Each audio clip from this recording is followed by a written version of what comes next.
Les podcasts, l'inclusion. Bienvenue dans T-Learning, le podcast qui accompagne les travailleurs indépendants handicapés, les TIH, dans leur parcours entrepreneurial. Ce podcast est réalisé avec le soutien de la GFIP et de la Fondation Malakoff Humanis Handicap. Chers entrepreneurs, chers TIH, bienvenue à ce module du programme T-Learning dans lequel nous vous proposons des conseils sur la manière de parler de l'incitation financière que les entreprises ont à recourir à de la sous-traitance handicap et notamment à des TIH. À l'issue du module, vous aurez des repères méthodologiques pour expliquer à vos clients ou prospects comment l'incitation financière fonctionne et comment trouver une information fiable, claire et concise sur le sujet. Pour simplifier notre discours, nous parlerons de client pour signifier un client ou un prospect. De la même façon, besoin spécifique désignera l'ensemble des contraintes et besoins spécifiques liés à votre handicap. Enfin, par contribution handicap, nous désignerons ce que certains appellent la taxe handicap. Il s'agit de la contribution payée par les entreprises qui ne remplissent pas pleinement l'obligation d'emploi de travailleurs handicapés. Enfin, dernier point d'introduction, n'oubliez pas qu'en tant que TIH, vous ne ferez bénéficier de l'incitation financière à votre client que si vous êtes titulaire d'une reconnaissance administrative du handicap, comme par exemple la RQTH, et si vous avez le statut de travailleur indépendant. Pour plus d'informations sur ce statut, voir les articles de T-Business, HUP Entrepreneur ou l'AGFIP sur le sujet. Vous y trouverez des sources officielles fiables pour comprendre le statut.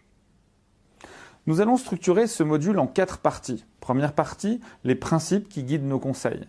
Deuxième partie, les étapes que nous vous recommandons. Troisième partie, le mécanisme d'incitation avec les critères pour y avoir droit et les calculs pour estimer les économies réalisées. Et enfin, quatrième partie, les formalités, à savoir les documents à remplir. Première partie, les principes. Pour adapter vos explications aux besoins de vos clients, il est important de connaître le rôle de vos interlocuteurs. Par exemple, les responsables de mission handicap connaissent souvent mieux ces mécanismes que les acheteurs spécialisés dans un domaine d'achat. Le sujet étant technique, allez à l'essentiel. Rappelez que l'incitation fonctionne pour presque toutes les entreprises qui payent une contribution handicap. Rappelez que la GFIP peut aider votre client à comprendre précisément comment cela fonctionnerait dans son cas. Illustrez vos propos par un exemple avec une facture ou un devis. Deuxième partie, les 2 étapes. Première étape, avant l'entretien. Si vous êtes très à l'aise avec l'incitation financière, cherchez à savoir si le client paye une contribution handicap. Et si oui, quel est son montant. Ainsi, vous saurez si le sujet est pertinent pour votre client. Néanmoins, poser cette question avant l'entretien peut créer une gêne. Aussi, vous pouvez estimer vous-même le montant de la contribution handicap du client en collectant sur Internet des données telles que le nombre d'employés de l'entreprise, la signature ou non d'un accord handicap agréé, voire directement son taux d'emploi. Si vous ne trouvez pas son taux d'emploi, cherchez celui de ses concurrents, qui vous donnera une indication du taux moyen dans le secteur. Ensuite, étape d'après, pendant l'entretien. Pour rappel, nous vous conseillons de parler de votre proposition commerciale et de vos compétences avant de parler de l'incitation financière. N'hésitez pas à aller consulter notre module de conseils sur la manière d'évoquer le handicap lors d'une réunion de prospection. Ensuite, nous vous conseillons de proposer aux clients un rappel rapide, en 1 ou 2 minutes, de l'incitation financière. Beaucoup d'entreprises savent qu'elle existe, mais ne comprennent pas forcément comment elle fonctionne. Dans certains cas, le client ne sera pas à jour des évolutions de janvier 2020. À titre d'exemple, votre client peut ignorer que l'incitation financière fonctionne pour les TIH en portage salarial. Pour plus d'informations sur le portage salarial, nous vous recommandons d'aller consulter les articles de blog de T-Business ou de HUP. Ensuite, pour rassurer votre client, n'hésitez pas à lui transmettre des liens vers des sources officielles d'explication comme la vidéo et les articles de l'AGFIP sur le sujet. Il y trouvera aussi des rappels sur l'obligation d'emploi des travailleurs handicapés. Sur le site internet de T-Business et de HUP, il trouvera des cas pratiques dans la section blog. Troisième partie, le mécanisme d'incitation. Quels en sont les critères ? Pour rappel, seules les entreprises de plus de 20 salariés sans accord agréé sont susceptibles de payer une contribution AGFiP. Si le client paye une contribution AGFiP, il pourra déduire une partie de votre facture de sa contribution.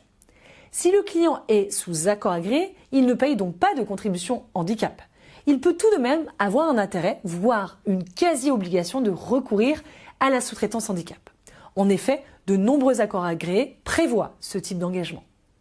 Quel est le calcul ? Le calcul se fait en 2 étapes.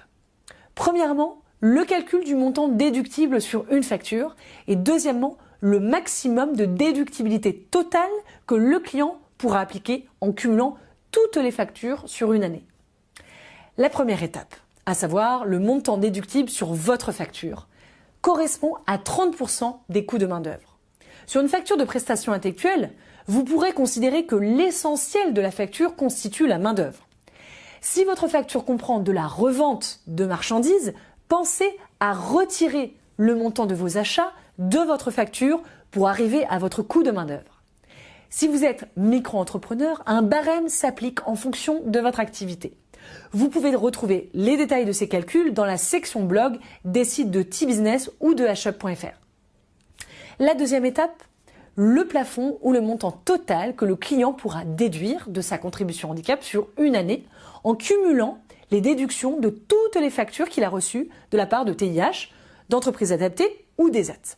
Ce plafond de déductibilité est de 50% de la contribution handicap si le taux d'emploi de personnes handicapées est inférieur à 3% dans l'entreprise. Ce plafond est de 75% de la contribution si le taux d'emploi est égal ou supérieur à 3%. Quatrième partie, les étapes administratives pour avoir droit à cette réduction. Le TIH et le client ont chacun une action à accomplir. Premièrement, le TIH produit un certificat de coût de main-d'œuvre, de préférence avant la fin de l'année de livraison du produit ou service.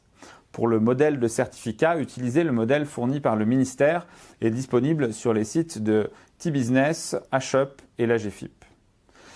Enfin, le client, dans le cadre de sa déclaration d'obligation d'emploi de travailleurs handicapés, présente l'ensemble de ses montants déductibles de toutes les factures collectées au cours de l'année et cette déduction donc résulte de la somme des certificats de coût de main-d'œuvre.